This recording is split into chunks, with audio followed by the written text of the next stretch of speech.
다음 주부터 삼성전자에 판을 바꿀 사건들이 하나씩 예정돼 있어요. 그런데 대부분 이걸 놓치고 있죠. 반갑습니다. 삼성전자 주주 여러분, 한 주 동안 마음 많이 졸이셨죠? 그런데 지나간 건 지나간 겁니다. 오늘은 지난주 주가를 복귀하려는 게 아니에요. 완전히 앞을 보려고 합니다. 제 생각을 먼저 말씀드리면 저는 지금이 걱정할 자리가 아니라 오히려 기대를 걸어볼 자리라고 봅니다. 왜냐면 앞으로 다가올 몇 가지 발표가 그동안 눌려있던 삼성의 진짜 가치를 드러낼 방아쇠가 될 수 있거든요. 그리고 중요한 건 이 발표들이 막연히 언젠가가 아니라 이미 날짜가 잡혀 있거나 곧 나올 것들이란 점이에요. 그런데도 지금 대부분의 사람들은 지난주 출렁임에 놀라서 이걸 놓치고 있어요. 오늘 그 놓치고 있는 것들이 뭔지 날짜까지 짚어서 하나씩 벗겨드릴게요. 먼저 가장 가까운 날짜부터 짚을게요. 8월 26일이에요. 이날 엔비디아가 실적을 발표합니다. 엔비디아는 지금 전 세계 인공지능 칩을 사실상 다 만드는 이 분야 세계 1등 회사예요. 그러니 이 회사의 성적표는 인공지능 시장 전체가 잘 돌아가고 있는지를 보여주는 온도계 같은 거죠. 그런데 우리한테 이게 왜 중요하냐면요. 엔비디아가 지금 만드는 차세대 칩 이름이 베라루빈인데 이 칩 안에 들어가는 최신 메모리를 삼성이 공급하고 있거든요. 즉 엔비디아가 이 칩을 많이 팔았다는 건 그 안에 든 삼성 메모리도 그만큼 많이 나갔다는 뜻이에요. 그러니 8월 26일 그 실적에서 인공지능 칩 수요가 여전히 강하다는 게 확인되면 삼성 메모리 실적도 좋다는 신호로 이어질 수 있어요. 세계 1등 손님이 장사를 잘했다는데 거기 부품을 대는 회사가 안 좋을 리가 없잖아요. 이 베라루빈이라는 칩을 조금 더 짚어드릴게요. 이게 왜 삼성한테 기회인지가 여기 있거든요. 사실 그동안 삼성은 최신 메모리에서 경쟁사 SK 하이닉스한테 밀린다는 소리를 들어왔어요. 그런데 이번 베라루빈에는 삼성이 세계에서 가장 먼저 만든 6세대 메모리가 들어가요. 후발주자라고 불리던 삼성이 정작 이 최신 세대에선 제일 먼저 물건을 찍어낸 거죠. 물론 이 칩에 메모리를 대는 회사가 삼성만은 아니에요. SK 하이닉스도 마이크론도 같이 공급해요. 그런데 중요한 건 삼성이 그 경쟁에서 밀려난 게 아니라 어엿한 공급사로 당당히 들어가 있다는 거예요. 그래서 8월 26일 실적과 그 이후 나올 소식들에서 삼성이 이 칩에 얼마나 많은 물량을 대고 있는지가 드러나면 그동안 삼성을 따라다니던 늦었다는 꼬리표가 떨어지기 시작하는 겁니다. 엔비디아 실적이 바깥에서 오는 소식이라면 이번엔 삼성 안에서 나올 소식이에요. 바로 주주 환원 규모입니다. 주주 환원이라는 건 회사가 번 돈을 주주한테 돌려주는 걸 말해요. 자기 주식을 사서 없애거나 배당을 주는 방식으로요. 그런데 삼성은 얼마 전 실적을 발표하면서 앞으로 3년치 새 주주 환원 계획을 내놓겠다고 예고했어요. 시장에서는 그 규모가 100조 원을 훌쩍 넘을 거라는 전망이 나오고 있고요. 지금 중요한 건 방향은 나왔는데 구체적인 숫자가 아직 확정되지 않았다는 점이에요. 회사가 이만큼 돌려주겠다고 못을 박는 그 발표가 앞으로 나올 차례라는 거죠. 전문가들은 이르면 하반기 안에 그 구체적인 규모가 공식화될 걸로 보고 있어요. 그러니 이것도 미리 기다리면서 지켜봐야 할 대목이에요. 그 발표가 왜 그렇게 중요할까요? 주가를 움직이는 힘이 바로 여기에 있거든요. 주가는요, 막연한 기대보다 확실한 사실에 훨씬 세게 반응해요. 지금은 많이 돌려줄 것 같다는 예측 단계라 주가의 절반 정도만 반영돼 있어요. 그런데 회사가 직접 숫자를 확정하는 순간 그 예측이 사실로 바뀌면서 나머지 절반이 반영될 수 있는 거예요. 특히 자기 주식을 사서 없애는 걸 소각이라고 하는데 이건 시장에 도는 주식수 자체를 줄여요. 똑같은 회사를 더 적은 사람이 나눠 갖게 되니까 한 주의 값어치가 자연히 올라가죠. 여기에 배당까지 넣으면 배당을 노린 돈이 아래에서 주가를 받쳐주고요. 그래서 이 공식 발표가 언제 나오는지 그리고 그 숫자가 시장 기대만큼 큰지 이 두 가지를 같이 보셔야 해요. 만약 기대보다 규모가 작으면 오히려 실망 매물이 나올 수도 있으니 발표가 나왔다는 것만 볼 게 아니라 그 안에 숫자까지 봐야 하는 거예요. 이제 세 번째인데요. 이건 좀 조심스럽게 꺼낼게요. 왜냐면 이 얘기 그동안 귀에 못이 박히도록 들으셨을 거거든요. 바로 삼성 파운드리예요. 파운드리는 다른 회사가 설계한 칩을 대신 만들어주는 위탁 생산 사업이에요. 세계 1등이 대만 TSMC고 삼성이 2등인데 그동안 이 사업이 적자라서 삼성의 골칫거리였죠. 언제 흑자되나 하는 얘기 몇 년째 나왔고요. 그래서 저도 이 얘기를 그냥 똑같이 하려는 게 아니에요. 지금은 이전과 상황이 완전히 다르거든요. 예전엔 삼성이 노력하면 언젠가 고객을 잡겠지 수준이었다면 지금은 대형 고객들이 삼성 문을 두드리기 시작했어요. 그 이유가 좀 뜻밖입니다. 그 뜻밖의 이유가 뭐냐면요. 1등인 TSMC가 지금 일감이 꽉 차 있다는 거예요. 인공지능 열풍으로 전 세계가 최신 칩을 만들어 달라고 TSMC에 몰리는데 TSMC 공장이 그 물량을 다 못 받아요. 이미 몇 년치 주문이 밀려 있거든요. 그러면 거기서 못 받은 물량이 어디로 가겠어요? 2등인 삼성한테 넘어오는 거예요. 실제로 지금 퀄컴, AMD, 구글 같은 큰 회사들이 삼성의 최신 공정으로 칩을 만드는 걸 논의하고 있어요. 스마트폰 칩으로 유명한 퀄컴, 인공지능 칩을 만드는 AMD, 이런 대형 고객들이 삼성을 찾기 시작한 겁니다. 여기에 전기차 회사 테슬라의 인공지능 칩도 삼성 공장에서 만들기로 돼 있고요. 그러니까 이건 삼성이 사정해서 따낸 게 아니에요. 1등이 감당 못하는 물량이 자연스럽게 넘어오는 구조적인 흐름인 거죠. 이게 예정의 파운드리 얘기와 완전히 다른 지점이에요.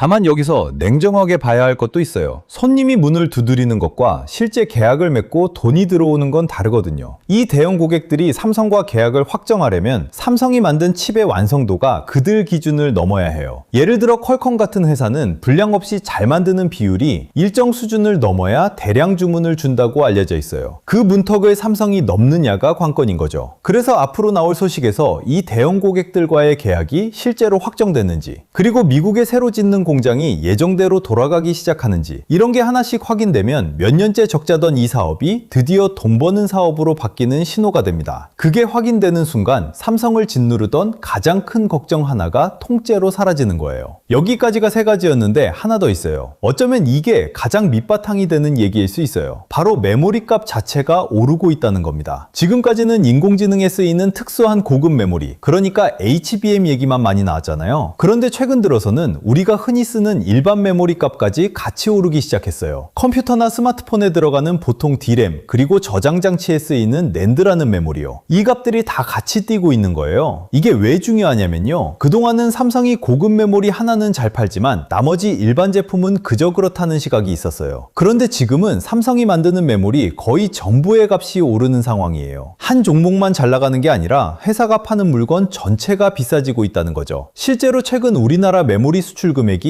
1년 전보다 2배 넘게 뛰었어요. 그만큼 물건이 비싸게 많이 팔리고 있다는 뜻이에요. 그리고 전문가들은 이런 메모리 값 상승이 올 하반기를 넘어 내년까지 이어질 걸로 보고 있어요. 이걸 두고 몇 년에 한 번 오는 큰 호황, 슈퍼사이클이라고 부르는 사람도 있고요. 앞에 세 가지가 각각의 사건이라면 이건 그 사건들이 빚고 선 땅이 통째로 좋아지고 있다는 얘기인 거예요. 여기까지 들으시면 이런 생각이 드실 거예요. 이렇게 좋은 게 넷이나 앞에 있는데 그럼 왜 주가는 아직 이 모양이냐? 그건 주가라는 게 움직이는 원리 때문이에요. 주가는 사실 회사의 지금 실적보다 앞으로에 대한 기대감으로 먼저 움직이거든요. 좋아질 거란 기대가 크면 실적이 나오기 전에 미리 오르고, 반대로 불안이 크면 아무리 미래가 좋아도 눌려 있어요. 사람의 심리가 아주 크게 작용하는 시장인 거죠. 지금이 딱 그래요. 지난주 안 좋았던 분위기, 해외에서 들려온 불안한 소식, 이런 눈앞의 걱정이 미래에 대한 기대감을 눌러버린 상태예요. 그래서 좋은 재료가 이렇게 쌓여 있어도 주가가 아직 힘을 못 쓰는 거고요. 그런데 여기서 흐름이 바뀌고 있어요. 조금 전까지만 해도 이 재료들은 될 수도 있고 안 될 수도 있다는 반신반의 단계였거든요. 그런데 지금은 이거 진짜 되겠는데 하는 쪽으로 분위기가 확 기울고 있어요. 엔비디아 실적 날짜는 잡혔고 주주 환원은 회사가 직접 예고했고 대형 고객들은 실제로 삼성 문을 두드리고 있으니까요. 반신반의가 확신으로 바뀌는 그 지점에서 눌려있던 기대감이 주가로 터져 나오는 겁니다. 그런데 여기서 한 가지 꼭 짚고 넘어갈 게 있어요. 재료가 좋을수록 오히려 위험한 순간이 온다는 거예요. 무슨 말이냐면요. 기대가 크면 발표가 조금만 기대에 못 미쳐도 실망이 커지거든요. 그 실망에 휩쓸려서 정작 팔지 말아야 할 자리에서 던지게 돼요. 반대로 발표가 너무 좋게 나오면 이번엔 뒤늦게 조급해져서 이미 오른 자리를 추격하다 고점을 잡고요. 좋은 재료가 앞에 많다는 건 그만큼 감정이 크게 출렁일 일도 많다는 뜻이에요. 지금 이렇게 차분히 들으실 때는 맞는 말이네, 나는 이렇게 해야겠다 하고 계획을 세우실 수 있을 거예요. 하지만 막상 계좌가 무너지면 어떠신가요? 지금 이 영상을 보고 계신 여러분이 그 순간에도 지금의 이 판단력을 그대로 유지하실 수 있을까요? 사람이라는 게 그러기가 참 힘들죠. 오를 때 안 팔겠다고 다짐해도 막상 빨간불이 들어오면 손이 먼저 나가고 빠질 때 버티겠다고 마음먹어도 파란불 앞에서는 무너지거든요. 그래서 이 감정을 이기는 방법은 사실 딱 하나예요. 그 순간이 오기 전에 미리 기준을 정해두는 거예요. 어떤 발표가 어떻게 나오면 나는 뭘 한다. 이걸 미리 글로 적어두면 막상 그날이 왔을 때 감정이 아니라 그 기준대로 움직이게 되거든요. 바로 그 기준을 여러분이 세우실 수 있게 제가 정리해둔 게 있어요. 요즘 매일같이 반복되는 질문이 딱 두 가지입니다. 삼성전자 고점에 물려 있는데 앞으로 어떻게 해야 하나요? 그리고 삼성전자 다음에는 어디를 봐야 하나요? 이 두 질문에 대한 답을 이번에 자료로 직접 정리했습니다. 첫 번째 자료는 고점에 물리신 분들을 위한 회복 로드맵이에요. 손실보다 힘든 건 방향을 잃는 순간이거든요. 팔아야 하나, 기다려야 하나, 추가 매수인가? 이 고민을 매일 반복하다 보면 결국 시장이 아니라 내 감정에 끌려가게 됩니다. 그리고 감정에 끌려서 정리하면 꼭 최악의 자리에서 던지게 되거든요. 그렇다고 기준 없이 무작정 버티는 것도 답이 아니고요. 그래서 이 자료엔 버티세요, 오를 겁니다 같은 말 대신 판단 기준을 순서대로 담았어요. 반등이 나오면 어느 구간에서 일부 정리를 고민해야 하는지, 추가 매수라면 어떤 조건이 갖춰졌을 때 들어가야 하는지, 반대로 어떤 신호가 나오면 절대 추가 매수하시면 안 되는지까지요. 이걸 미리 그려놓은 분과 매일 가격만 보는 분의 결과는 완전히 달라집니다.